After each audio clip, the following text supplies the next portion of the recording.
There's Joe. I'm here. Okay, we're live.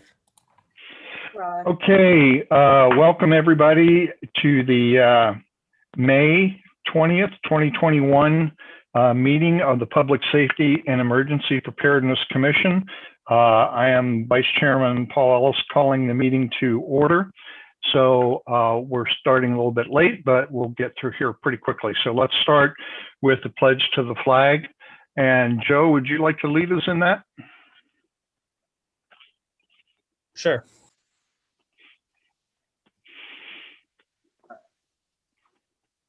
I pledge allegiance to the flag of the of United States of America and to the republic for which it stands, one one one nation, nation, God, under God, indivisible, indivisible, with liberty and justice for all.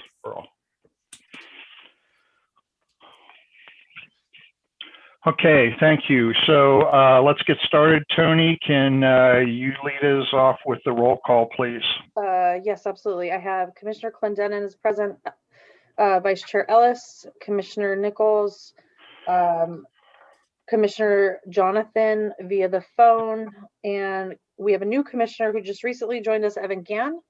And additionally, I would like to, well, I guess I can do it during announcements, but we won't be seating any alternates because we have now seated not only Commissioner Gann as a commissioner, but also Joe Nichols is also seated now as a commissioner, no longer an alternate.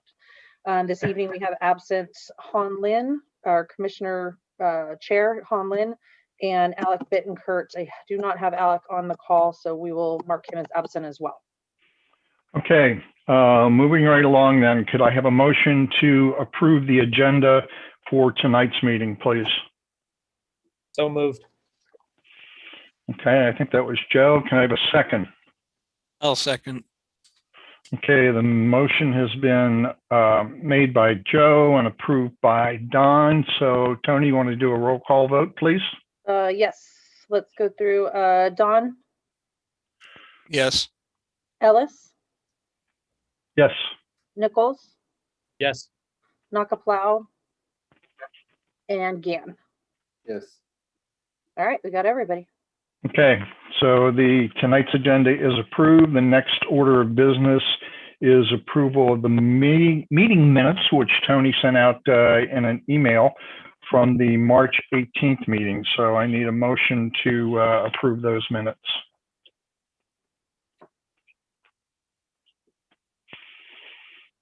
Hello? Yo. Okay, so I have a motion from Joe to approve the minutes. Could I have a second, please? I'll second it. Okay, a motion by Joe, approved by Don. Tony, can we have a roll call vote, please? Yes, give me 1 second. Okay, Clendenin, Yes. Ellis, Yes. Nichols, Yes. Nakaplau, Gann. Yes. Oh, I guess you can't technically second the minutes. You weren't here. Okay, I called dissent. so I haven't been advised of any public forums, but just as a matter of protocol, those interested in speaking are invited to address the commission on any subject that's not on tonight's agenda orally via Zoom webinar. Speakers may provide their name and city of residence for the record, and comments must be limited to 3 minutes or less at the discretion of the chair or vice chair. As an item not listed on the agenda, no response is required from the city staff or the commission, and no action is to be taken. Do we in fact have any public comments for tonight's meeting? We do. I have Mr. Urvesh Kumar Mehta, who is interested in, who has his hand up. Go ahead, Mr. Mehta. IT, if you wouldn't mind allowing him access to talk.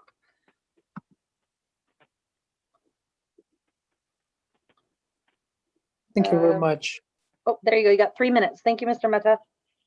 Sure. Thank you very much, Tony. And I want to thank you. I want to thank the entire Emergency Preparedness Commission for the opportunity to speak with regards to the Commission's agenda and meeting. I wanted to mention specifically about a few things as a part of a city of Milpitas becoming a part of 4 major plans. First is a task plan Another is a capital improvement plan.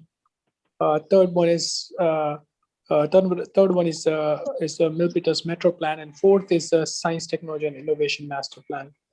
As a part of this, all four master plan, which is being implemented as a part of a city of Milpitas, it is very important to note that all the bills that has been introduced in the past year by the California governor, it is essential that those acts are being implemented, that with the assembly bill and the Senate bill be provided to the Emergency Preparedness Commission, so it's such that they prepare the community development programs such that every community member be aware about that. What are the neighborhood block training? What is the ICS training? Incident post management training, incident fire management training that is being provided by the County of Santa Clara, and that is something required to be coordinated with the City of Milpitas Fire Department and as well as the law enforcement agency. So they continue to be evolving with the City of Milpitas and the public service that is operating under as a part of emergency services. Other than that, prior meetings, I had also requested Tony to consider the shakeout program, the Earth Alliance shakeout program for the City of Milpitas, which is proving beneficial for the City of Milpitas to participate in the events for the shakeouts, which allows the community and as well as the organization within City of Milpitas to prepare for any unforeseen event. Along with that, recently, the California Governor's Office with the Emergency Services introduced the California Cabinet, which is overseeing the Assembly Bill 38, superseding the Office of Emergency Services for providing the emergency mobile hotspot services to the cities, counties, and the state. As a part of a city, the law enforcement agency does have the grant programs which avail the right set of the emergency preparedness vehicle for the city.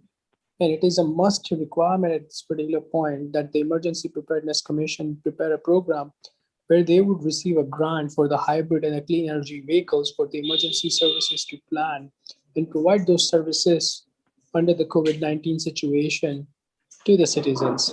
Thank you very much. Okay, thank you very much. Thank you, Mr. Mehta. I wanted to respond to you actually. We, as a commission, reviewed the Shakeout app, and my apologies for not getting it on the website sooner. We actually need to redo the OES, which is now OEM webpage. So when we do get the page updated, we will get that information on the Shakeout app as well. So thank you. Yeah, thanks very much for your comments. Are there any questions from any of the commissioners at this stage in the game? Okay, moving right along then.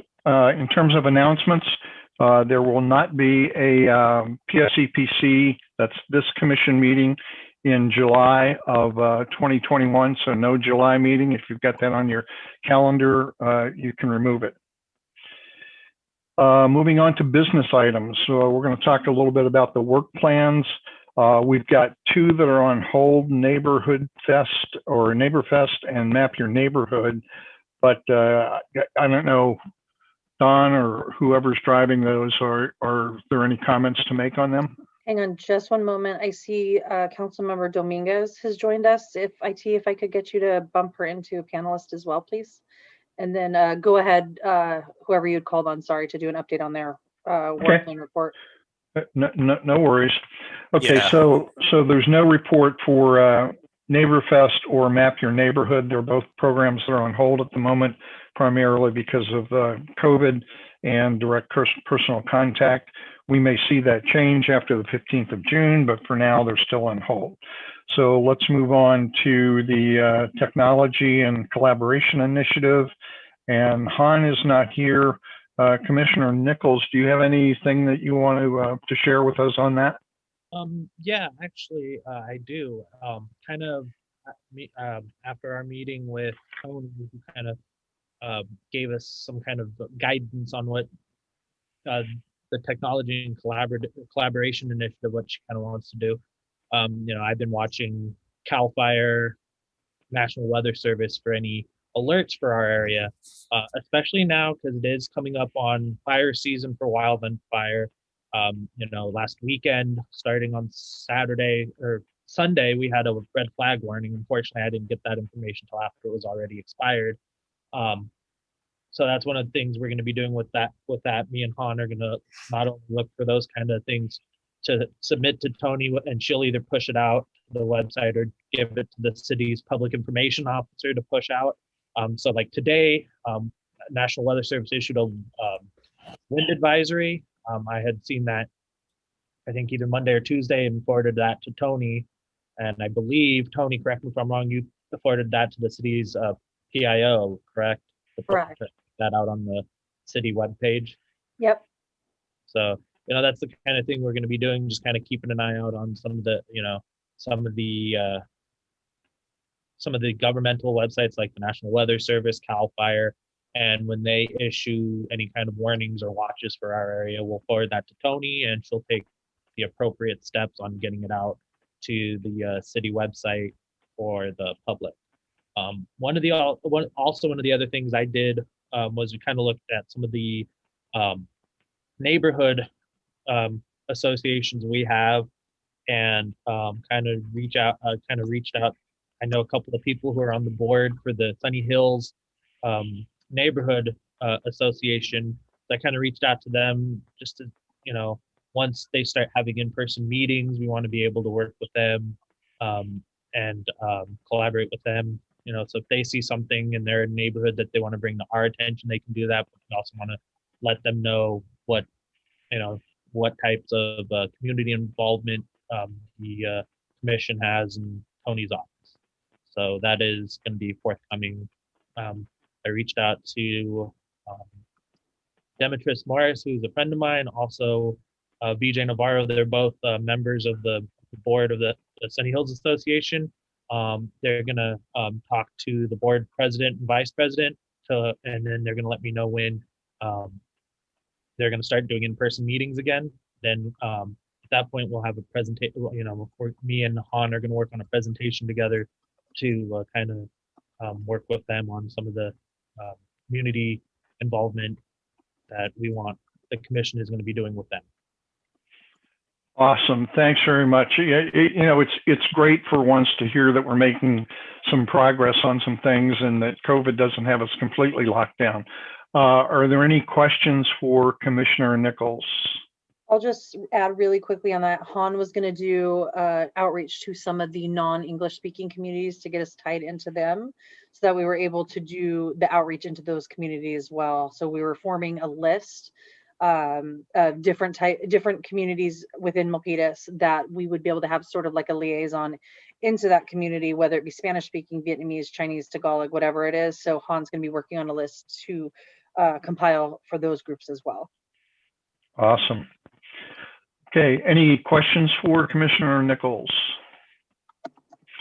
Okay, moving right along to the next one then. It's the Business Emergency Preparedness Plan, and that would be Jonathan and myself. And Jonathan and I got together on the phone on Sunday and brainstormed our plan a little bit.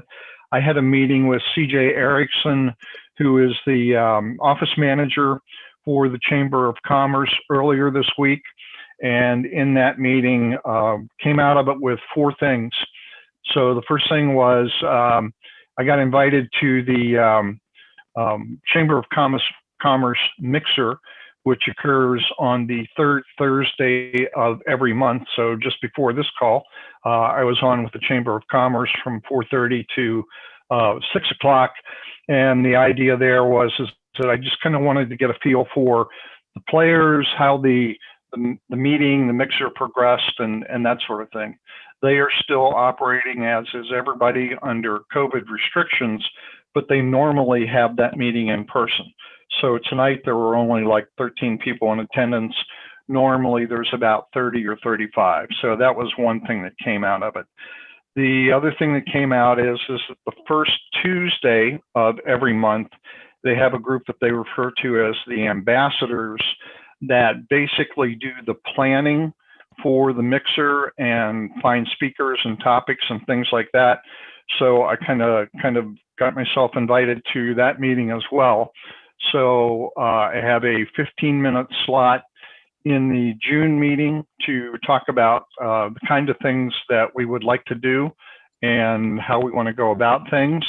And then from that, we also agreed that we would, if we could pull it together in time, that we would be one of the featured speakers at either the June or July mixer. I'm probably going to shoot more for July or August because I don't think we have enough time to pull together a credible program to present in June. And I don't want to waste people's time and get branded as a waste of time with this group. I wanted to really get off on a real positive foot with them. So I'm going to shoot for July or August. And then the fourth thing that we agreed to was Really, that, yeah. Really quickly, what was the noon group meeting called? What was their it's the ambassadors? it's the ambassadors. I forget what they call the meeting, but it's basically a planning meeting. And Okay, there's thank you. about 8 ambassadors that are advocates for the Chamber of Commerce. Thank you. Okay, sorry, I kind of blew right through Nope, that. that's okay. Okay, and then the fourth thing was to increase our visibility, and then once we start talking with them, to make sure that they knew where they could go for follow-up information. I asked if they would put the Office of Emergency Management as a link on their website on the resource tab. And as of this afternoon, that link is live. Nice. So if you go to the Chamber of Commerce website right now and go to the resources area, there's a link to the Office of Emergency Management. So that's what Jonathan and I have been doing in the terms of emergency preparedness. And then once we come out of the June meeting, we're going to have to really scramble then to put together a credible plan. So that's my story, and I'm sticking to it. Any questions? Great job, guys. Jonathan, did you have anything to add while I have you on the phone? No, I just want to thank Paul for the excellent conversation that we had, and really kind of sparked some things. And thank you so much, Paul, for all your help. Boy, that getting that link up is just such a major accomplishment. That thank you so much. Yeah, I was amazed they got it done that quickly. Hey, we're a team. We're going to move ahead here. Okay, the next item then is the Milpitas PD Neighborhood Watch collaboration, and that's Don and Alex. So Commissioner Clendenin, do you have anything you want to share with us on that? Who are you talking to? It's Clendenin. Yeah, okay. How long have you Don. known me? Anyway,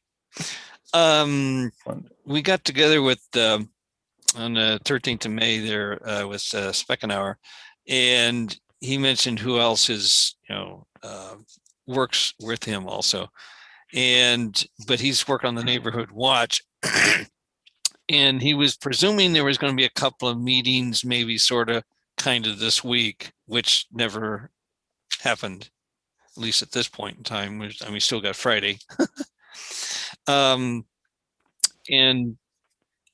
one is he was going to get some crime stats and trends in the areas, so that I guess Alexia is the one that kind of handles that stuff for him, that they kind of feed back to the neighbors to let them know what's kind of going on and things like that on these different groups. And then Tony was going to get me a list of the different things that we want to pose to the neighborhood watch programs. For one, one was Alert SEC, the CERT preparedness type stuff, and the Neighborhood Fest, and Neighborfest rather, and then Neighborhood Watch. Those are things, and I think there was something else she mentioned in there. And the August 3rd National Night Out is scheduled, and they're doing it. That's Yosemite and Acadia, I think something like that. That's where they're planning on really parking themselves at this point in time. But that's it. We haven't really connected with them as of yet to even talk to the groups that are active, and they're going to be on Zoom or something like something of that nature anyway.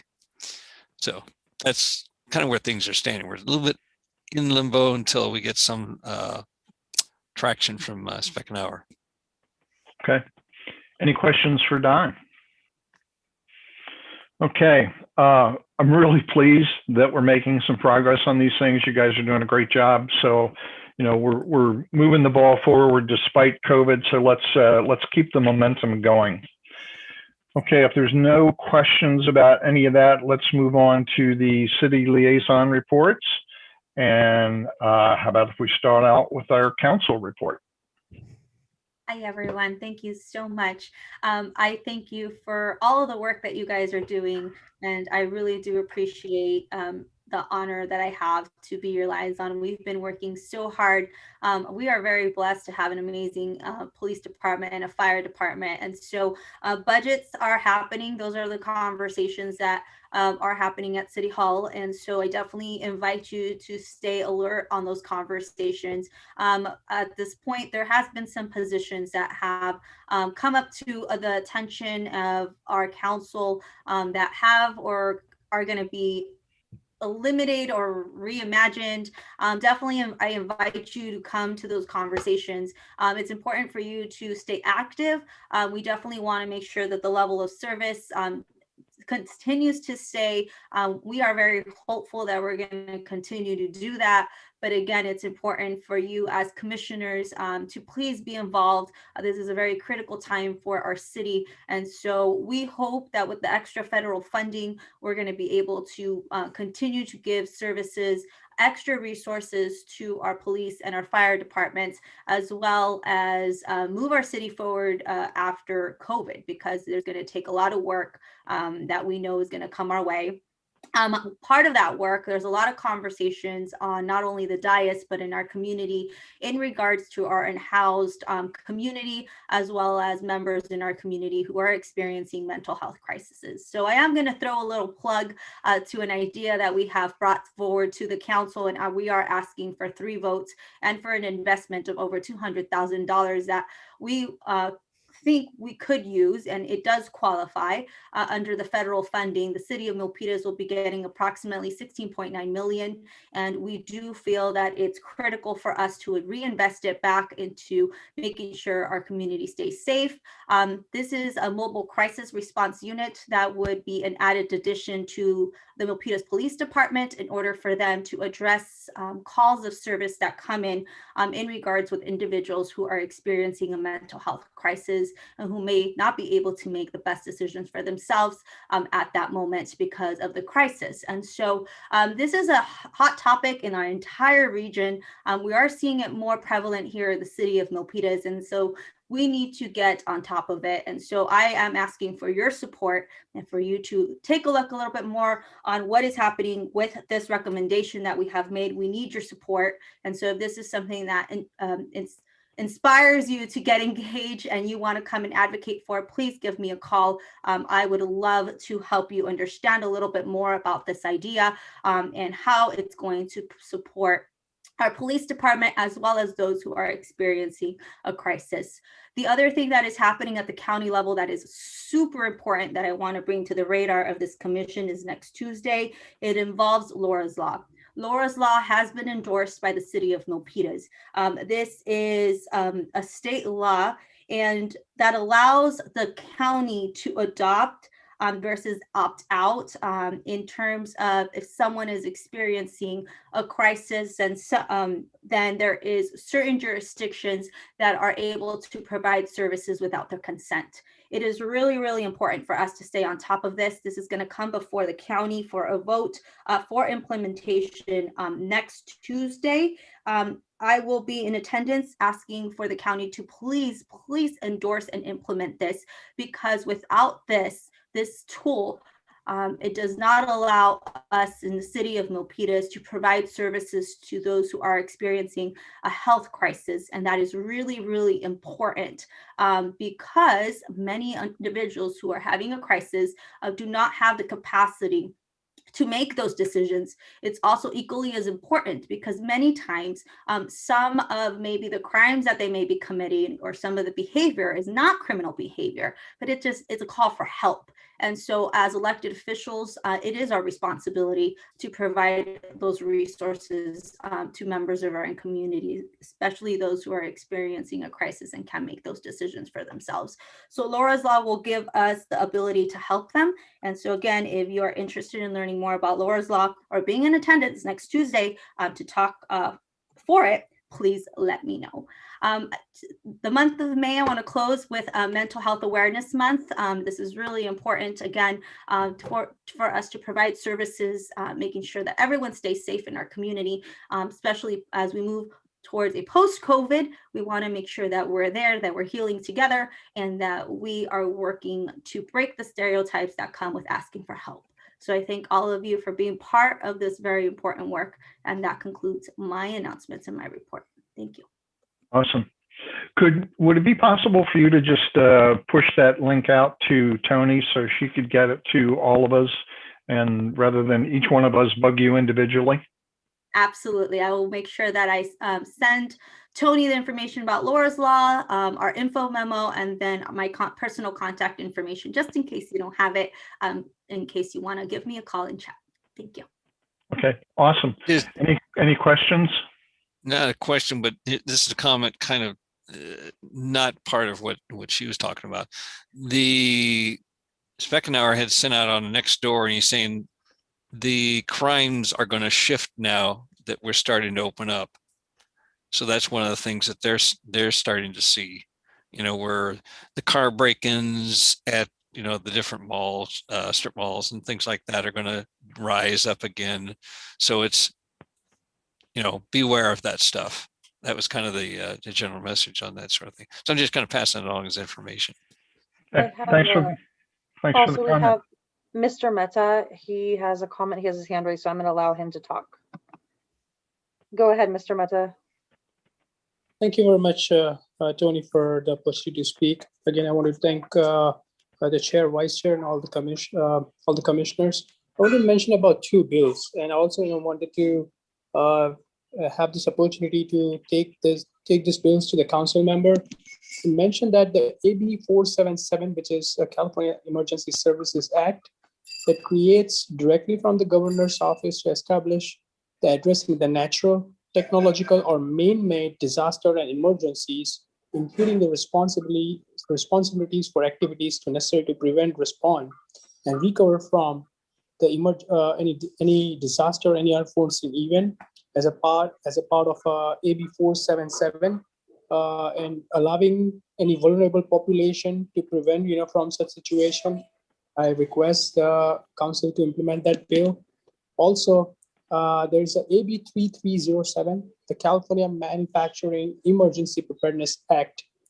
The act, which was introduced in 2020, which would authorize the iBank to establish the disaster loan and the loan guarantee program for the purpose of attracting, retaining, retooling, establishing, and expanding the manufacturing facilities and the logistics for the emergency preparedness services to be established within the city.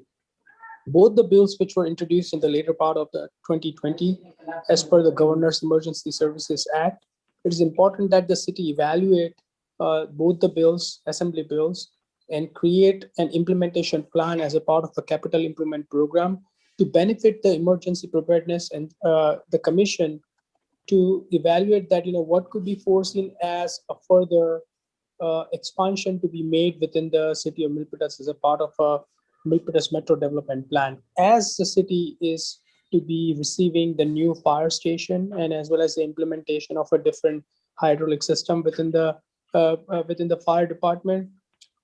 It becomes more and more important that as the work expansion gets wider and wider on a day-to-day basis, it would become essential for the community to be engaged and to be aware about that, what at the city, county, and a state level, what are the different programs that are being implemented which benefits the city and allows the city to participate in the sister community program, where the Milpitas gets to the level where it deserves, and implement those programs as per the different jurisdiction and the legislation procedure.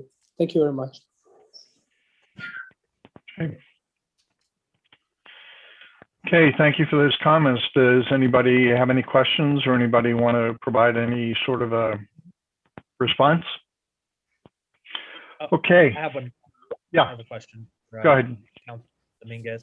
So once the county, if the county does approve this, what kind of time frame are we looking at to be able to start implementing some of those services as provided under Laura's law?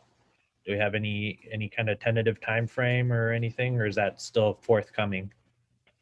Well, Laura's law in itself needs to pass in order for us to have the ability to provide the services to this individual without their consent. And so that's what it really does. It gives the tool for somebody to say, hey, you're experiencing a health crisis. If they take them over to this psychiatric facility and they may not assess as high, and they get assessed and they may get an assessment of not competent enough to make decisions. At that point, because they're adults, they could, right now as it stands, they could say no to services, even when at times they could be deemed as not competent enough to make those decisions. I know it makes no sense, and this is one of the this is one of the concerns that I have. So, for example, I'm following some cases, and it's happening all over our region, and this is why we want to make sure that it passes. What's happening is we have individuals who are experiencing crisis. Let's say they go into a business, they call 911, the officers come out. Many times they take the individual to VMC, to the psychiatric ward. They may not reach that level of assessment to get for intake. So they ask them, do you want services? Most people that are experiencing a crisis will say no. And so they just get released. So they go back to where they know. Now, let's say that there might be another thing that I'm seeing in the entire region is that let's say they get some petty theft charges. They go upon a judge. Many times the judge, especially during COVID, is not prosecuting these petty crimes. So they'll dismiss the charges on the basis that they're not competent enough to go through court. Well, they're not competent enough, and then they say no to services, and then they come right back into the community, in front of the business where they feel comfortable, and then it's a cycle. And so what we're asking the county is to please implement Laura's law so we could figure out a process as a city to make sure that services are being provided. Now, the second aspect to this is exactly your question. How long does services take? And that is a question that I'm asking the county. And that is why we're asking the council for a crisis mobile response unit, because I believe that it's important for either a professional who is trained in dealing with mental crises, not so much to recriminalize the individual.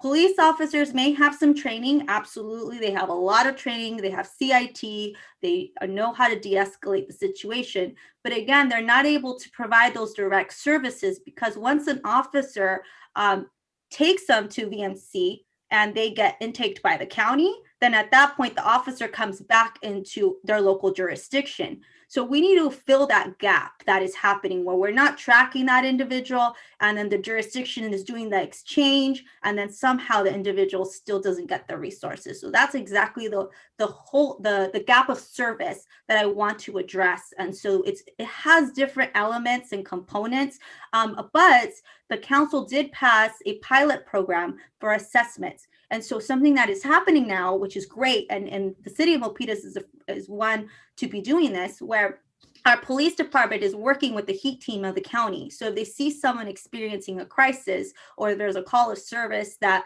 they feel the heat team could provide those services or an assessment, they'll ask the heat team to come out. Sometimes that happens after the fact, but they still go out and look for this individual to assess them. Once they get assessed, they get into this SB-PADAT, which is a very complicated system, but it allows them to get those services if they take them. And so that is the big if, right? So if they say they don't want to take them, unfortunately, at that point, it just turns into a cycle. So it's kind of, yeah, and it's almost like the homeless who have issues of sorts, and some are real that they will not stay in a facility because they don't like it because their stuff gets stolen and things like that. Then there's the other ones where they're not all there because of drugs and what have you, and they need some sort of housing, but won't take it either. Right. So it's important for us, I believe, as a community, to ensure that we're advocating for every member in Milpitas. And exactly, Commissioner, you touched on something that is so important, that we need to just make sure that we help every single individual. And right now, unfortunately, there is a policy that is blocking us from giving these individuals who, for one reason or the other, are not accepting the help. And many times they're not capable of even making that decision. But because there is nothing there, there's no tool that allows us to override their wishes as an adult. Unfortunately, we see this cycle that unfortunately we're all seeing here in Milpitas, and every city is facing the exact same issue. And that is why we're asking the county for some support. So definitely this is a very, very important thing that's happening next Tuesday. Okay. Awesome. Thank you very much. Tony, I believe you have Han's school district report. Is that correct? I do, that's correct. Okay. Are So we ready to move into that? yeah, no, that's perfectly fine. So Hans sent me the list of upcoming events for MUSD. Primarily, it's a list of promotions, graduations for the high school, the middle schools. May 26th is a gift bag day for teachers, and there's a senior parade on May 26th as well. I'm not going to go through all the dates and times, but they will be posted in the minutes. It's like 8 different events coming up. They are very busy over there at the school district, but I'll go ahead and make sure that they're in the minutes for you guys and get them out quickly. Okay. And awesome. Any questions for Tony about the school district report? Okay, then Tony, you are back on for OES. So really exciting news actually today. It was a very stressful day, but exciting news is we got the Connex boxes that are being delivered for what was previously Burnett is now moved over to Cardoza. So you'll see a Connex box kind of hidden back where the blue, I think it's an electrical panel box for the baseball fields, but it'll eventually be painted blue. And I have an Eagle Project student that's going to be doing the Eagle Project to get that Connex box back online for the CERT teams over in Area 6. So I'm really excited about that one. It'll be painted blue to match, so it'll fit in quite well. We also got Connex box delivered over, for those of you over in the Senate area, we've moved it off school property. That's kind of the end goal, is getting things off school property. The school district is eventually going to be putting security fencing around the schools for completely understandable reasons, but it's going to cause an issue for our CERT members being able to access those supplies outside of normal business hours. So now we're moving them into more of our city properties, such as the parks, in order to keep them open and available to the public when we have, or volunteer public, when we do have a disaster event. So the Connex box went into Senate, which is actually behind Senate School, behind the softball fields or baseball fields. You'll actually see it. The easiest, quickest approach is from Mount Shasta and Sonoma Drive. It's in the weed patch, basically. We didn't want to get into irrigation and mess any of that stuff. We wanted to keep the park pretty and green, so I moved it out of there as much as possible. So it's in sort of the weed patch back behind the baseball, softball fields, behind Senate Park as well. Additionally, we got in one at Spangler Elementary. The cool part about Spangler was they already had a concrete pad poured previously for a mobile unit that used to be on site at the time. Since then, we've now gone ahead and they gave us permission to put the Connex box on the concrete pad. So that was probably the easiest delivery of today. Today was a little chaotic. And then lastly, I'm very excited to announce that we got a Connex box put out at Serrano Park. Prior to COVID happening, we just started to tap into that community that's out over in the McCarthy Murphy Ranch area, all those new homes that went in there.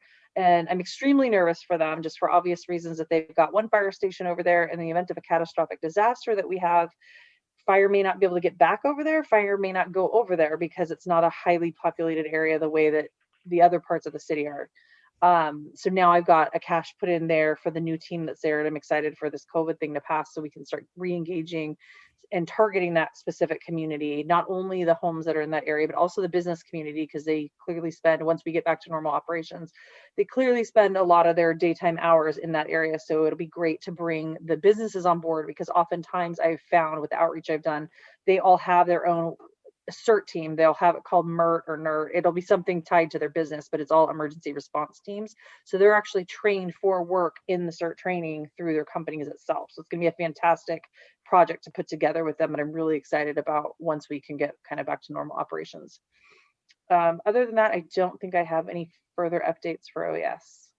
So will that be CERT 9 then? Is that? Yeah, it's going to be CERT 9. Yeah. So Tony, actually kind of going off what you were saying, how some of the big corporate companies over in that area have their own teams. If I know, hold on, Western Digital, which took over the old SanDisk building over there. I know somebody who's their IT, but she also knows a lot of the CERT guys for Western Digital. Oh, awesome. So if that's something, you know, if you think that we could benefit from that introduction and kind of working with them, especially in that area. Yeah, at this point we have no supplies yet, so it's really just empty box at this time.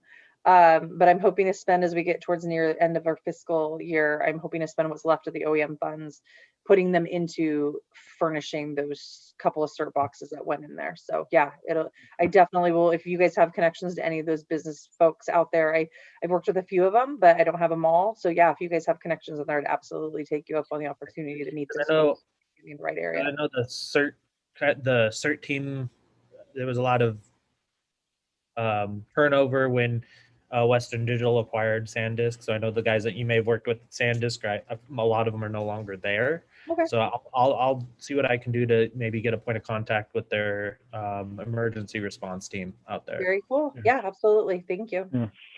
Yeah. So, I'm sorry, Don, go ahead. The one thing too, and Cupertino puts some of their things, you know, and they get the large containers. You know, these are the C boxes that they, you know, set out there in the parks. So it's not unusual to put them in the park areas, but they only got a few the way they do it, because they kind of focus on the parks in Cupertino. So the Connex boxes will kind of fit in that, you know, it's just one of those things that the police have to kind of drive by just to kind of say, yep, it's still there. Because this is probably going to be a lot harder to break in. That's the plan. Yeah, it'll take a cutting torch. It'll take a cutting torch to get into these. Yep. Yeah, that's the intent. Okay, so not to try and work it tonight, but Tony, can I ask you to maybe pull together a CERT leadership team meeting so that we can kind of get the CERT train moving a little bit again and get everybody back on track with the new Connex boxes and that sort of thing, because obviously we're going to have to figure out the composition of CERT 9 now. So yeah, absolutely. Not tonight, but you know, yeah. another absolutely. time. In fact, it's so funny you said that. I totally forgot about the CERT groups, the leadership team. We haven't done it in so long. Yeah, exactly. Right. Let's do it. I'll get it pulled together. Absolutely. Okay. Any questions for Tony on OES or OEM? Okay, moving right along then to fire report. Chief Malone, I see you look like you're in a much more restful place than all the rest of us with the trees in the background there. I hope you're really someplace like that. That's my backyard. Awesome. Yeah, it's not bad. Okay. Okay, so we are wrapping up our in-home vaccine administration program that we've done in coordination with the county, all of the fire agencies. The county did an outreach over the last few months, and they identified people who qualified per Medicare standards as basically shut-ins, unable to get to a vaccine administration site. So we staffed the ambulance with at least 2 firefighters, and they went out to people's homes and administered the vaccines on site. We've administered about 65 doses, and we have 1 second dose of Moderna left. that we anticipate administering next week. We had a liaison meeting with the county today, and they asked what the plan is moving forward, how we can get more vaccines out. And so that's a work in progress. We're not exactly sure what we can do beyond what we've done at this point. There is a pilot program for homeless outreach, actually going out into the homeless camps. So that may be something that we'll be exploring. But we have to do everything in conjunction with the county because they hold the vaccines.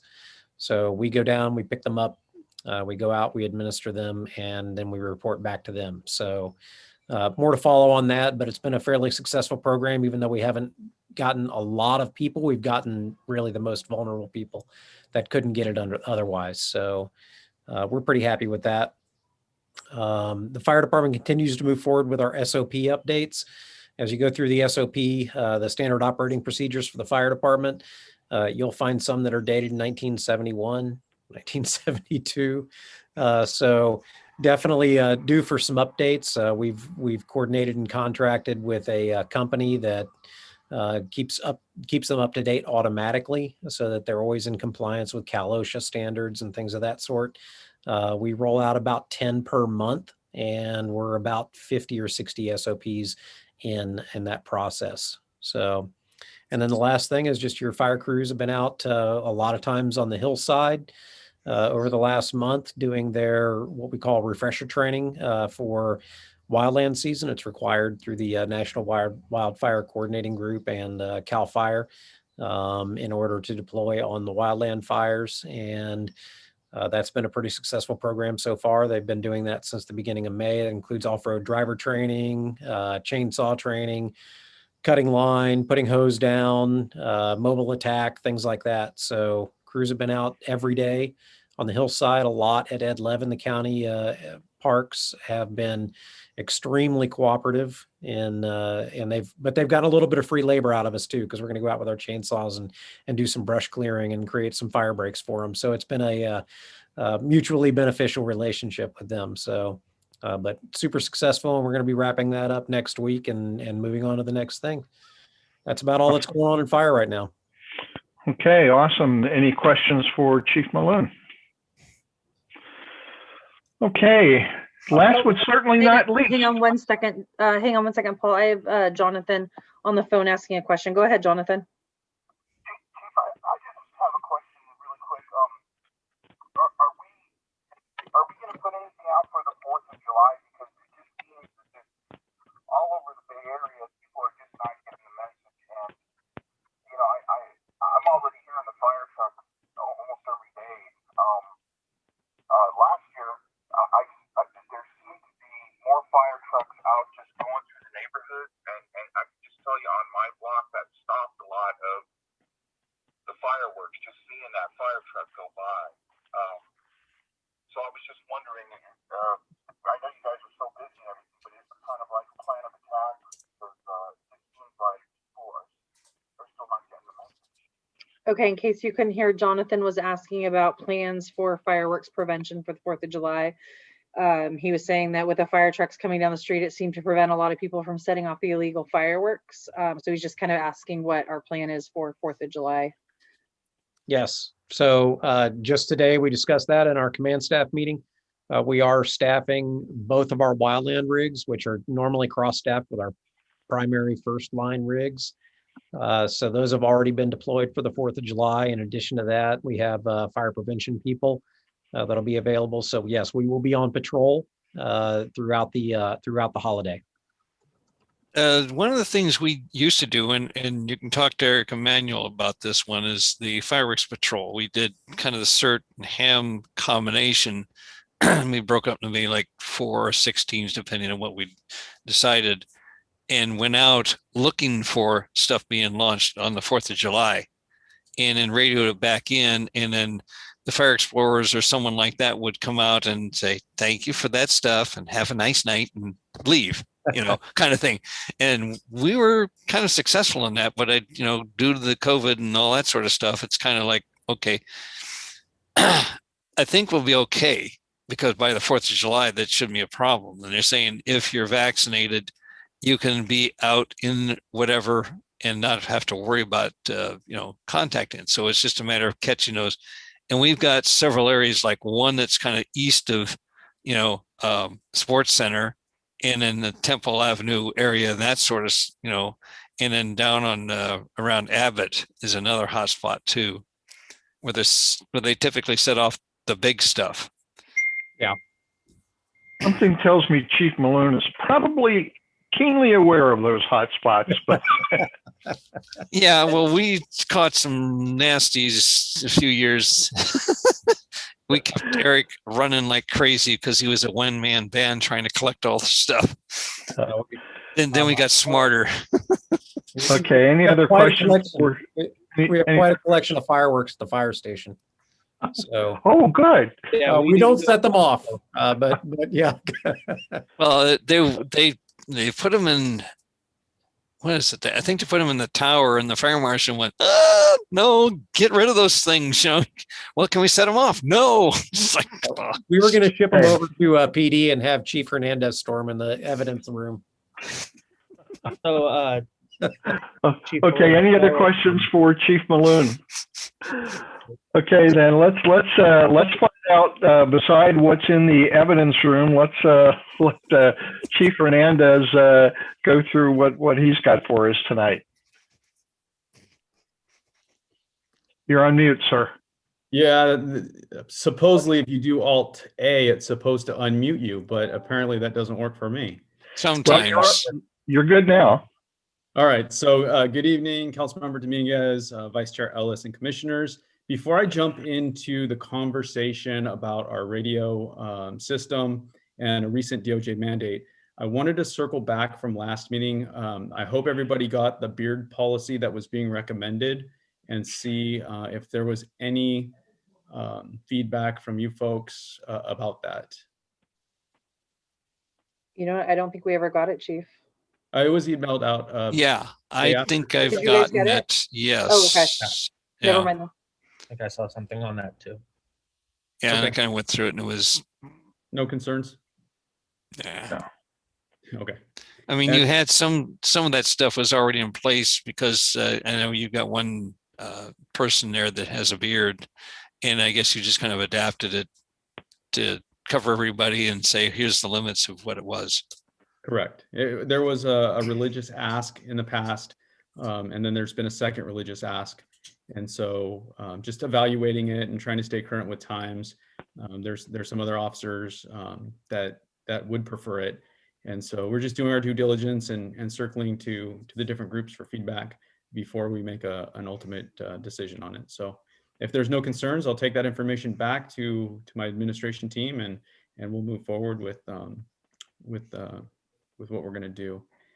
The other thing I wanted to mention before the presentation also is that tomorrow we have 2 gentlemen graduating from the police academy.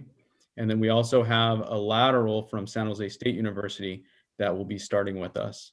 So they're going to be a great addition to the Milpitas family. And I look really forward to getting them through their field training program and getting them out on the streets of Milpitas to help us serve the community.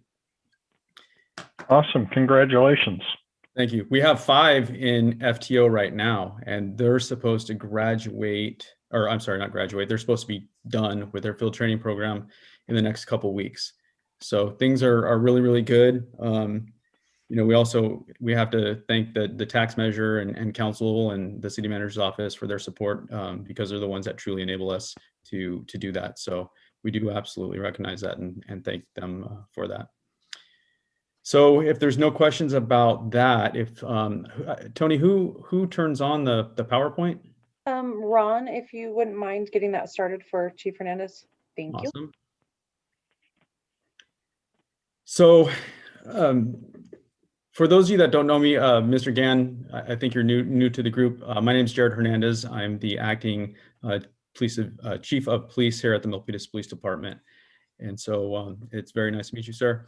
And what I'd like to do is give a little bit of background about our current radio system, where we were before this radio system, and then talk a little bit about the DOJ mandate that's really the impetus behind why I wanted to speak with the commission. Next slide, please.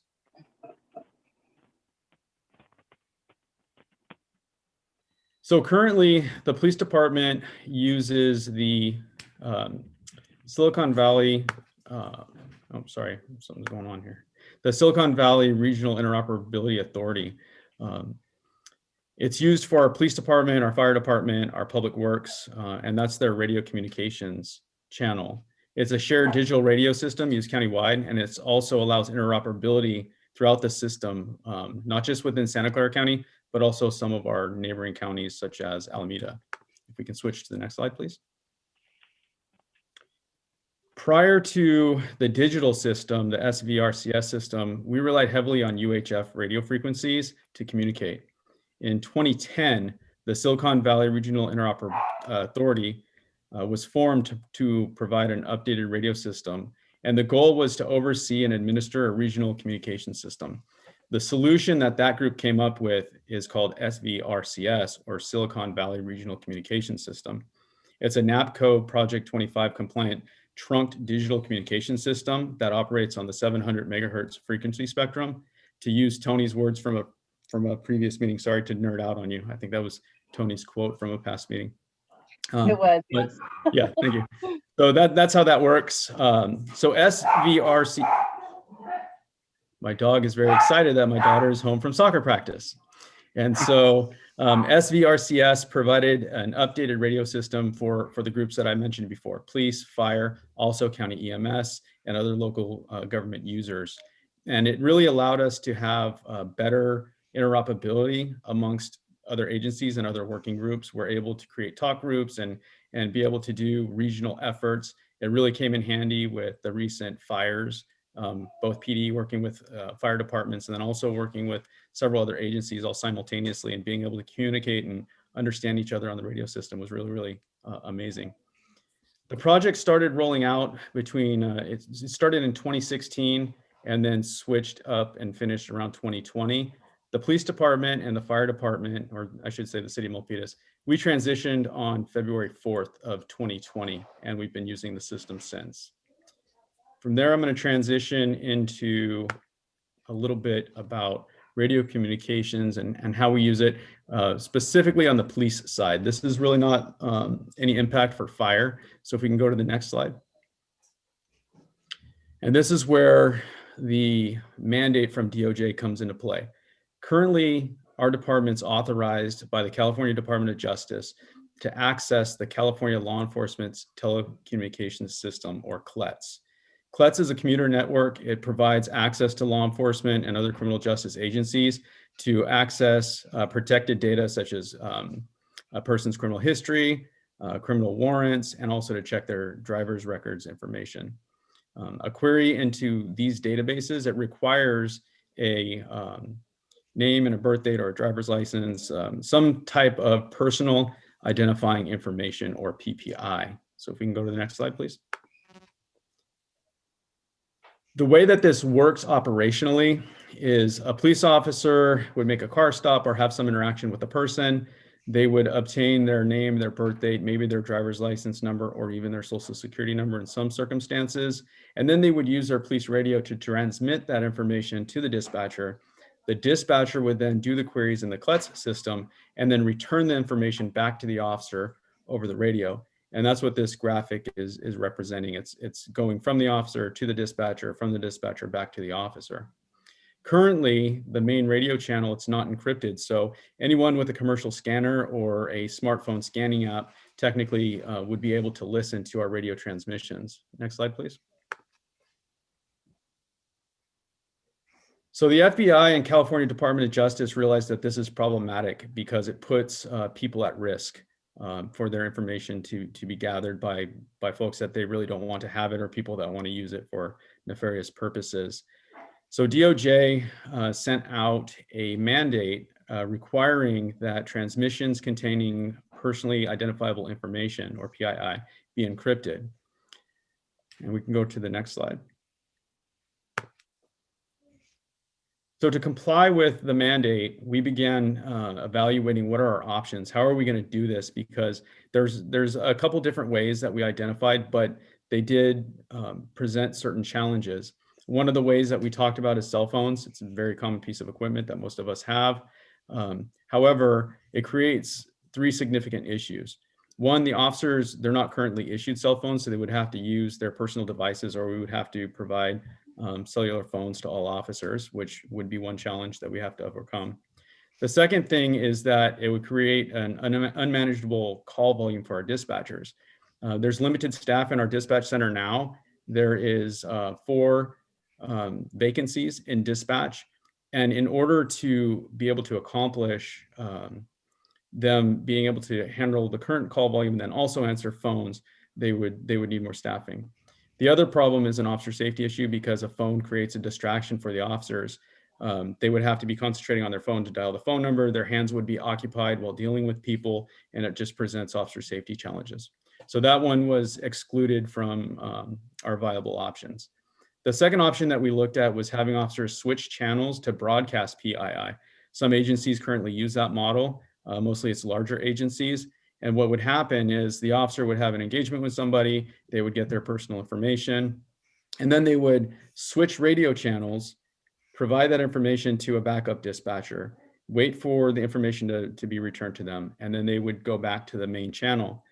And so for us in Milpitas, again, there's an operational challenge due to dispatcher staffing, but then it also creates another problem if we were to use that route, and that would be officer safety and situational awareness for beat partners and also for supervisors.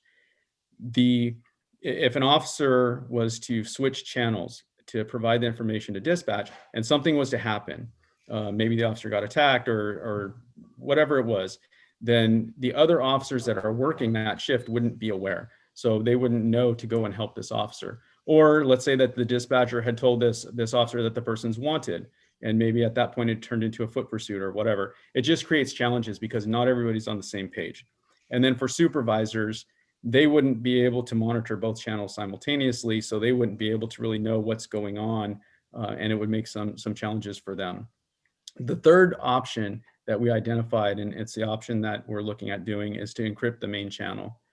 And that's the way that we're leaning because it allows us to continue operations. It doesn't require any additional staffing, and it allows us to comply with the DOJ mandate. If we can go to the next slide, please. So currently, all municipal police departments in Santa Clara County, with the exception of us, Milpitas, have switched to encrypted radio channels. Notice that the top line there says except Santa Clara. Santa Clara just finalized their encryption, I think it was yesterday or the day before.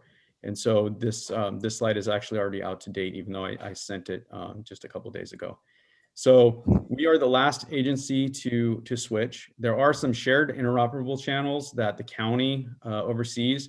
They are switching those channels to encryption. That's to occur no later than August.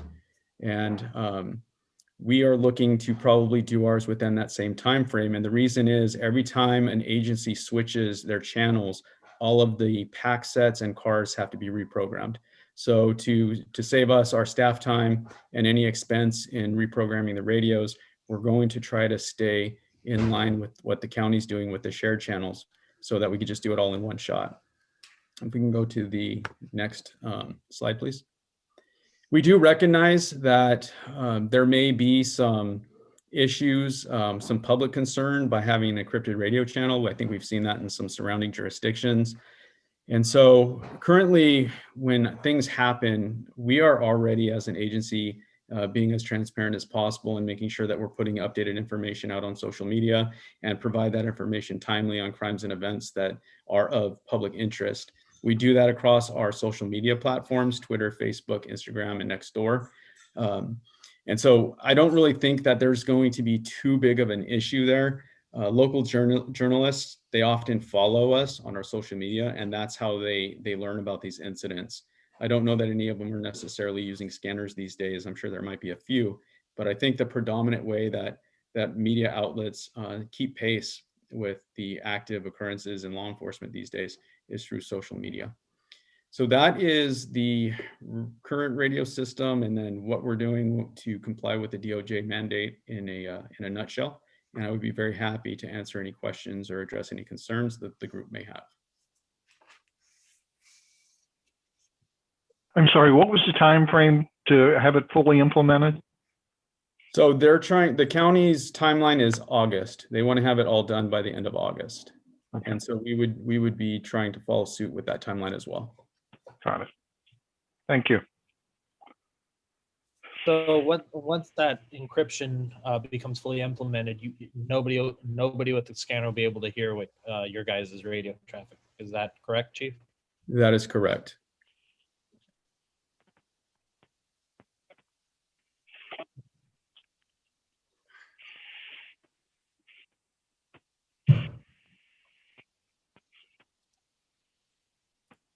Any other questions?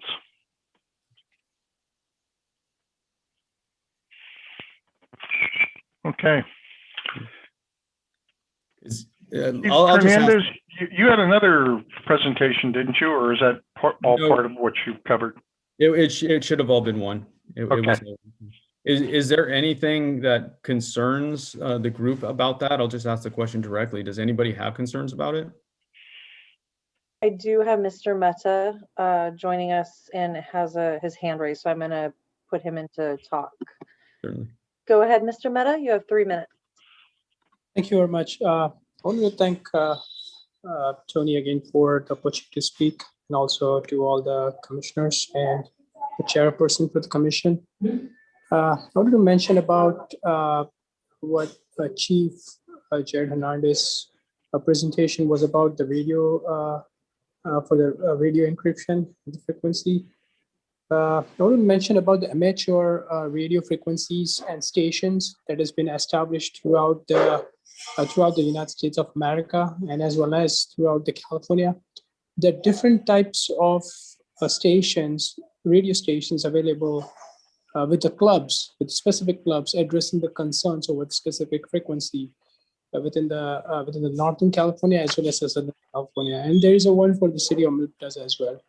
I suggest to the commission that as a part of emergency services, we established the amateur radio services within the city of Milpitas, which allows to form a club for the city of Milpitas and allows the city of Milpitas to communicate for any emergency preparedness messages to the different station where when there is any need, there is emergency need which is required, such that the Emergency Preparedness Commission would be get help from different cities or different state or different county with regards to a specific situation. It is more evidently important to understand that how the city of Milpitas could be affected with any emergencies or unforeseen events other than the earthquake. But it is also important to evaluate that how this implementing the technology services and within the Emergency Preparedness Commission would be able to help the citizen to understand that how different situation allows the citizens to prepare for such emergency. Thank you very much. Thank you, Mr. Mehta. Go ahead, Paul. Okay, I was just going to say, do you want me to briefly address that, or just move on? Oh, no, go ahead. You can address it.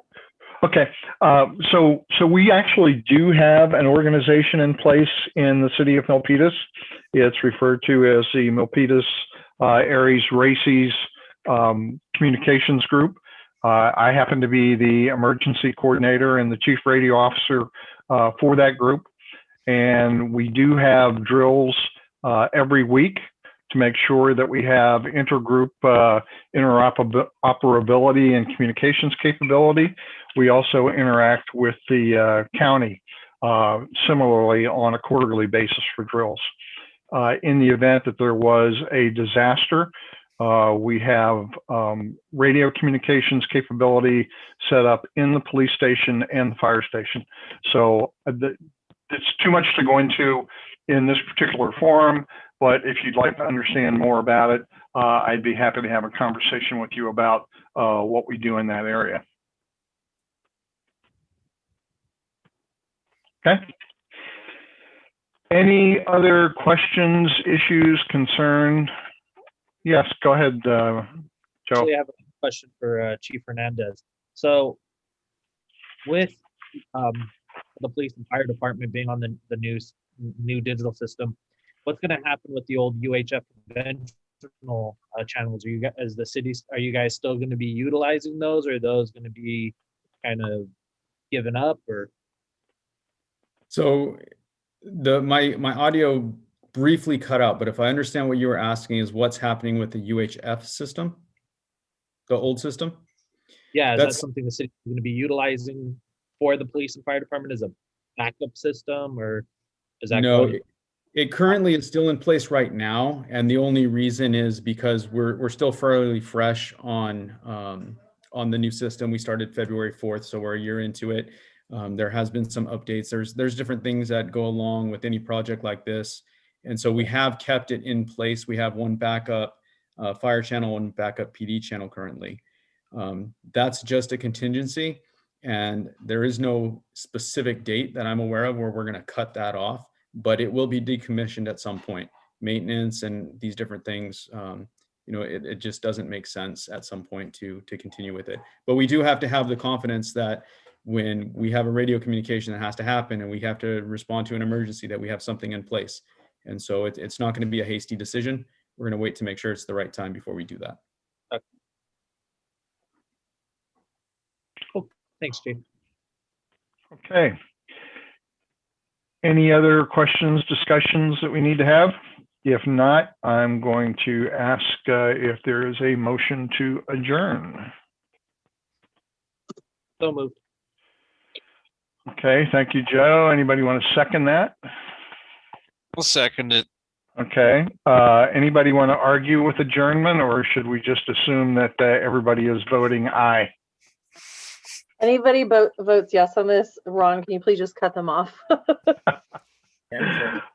Okay, with that, I'd like to thank everybody. We went a little longer, I think, than we anticipated, but we made a lot of good progress in some areas that was worth talking about and reporting. So thanks, everybody, for your hard work, and we'll see you this time next month.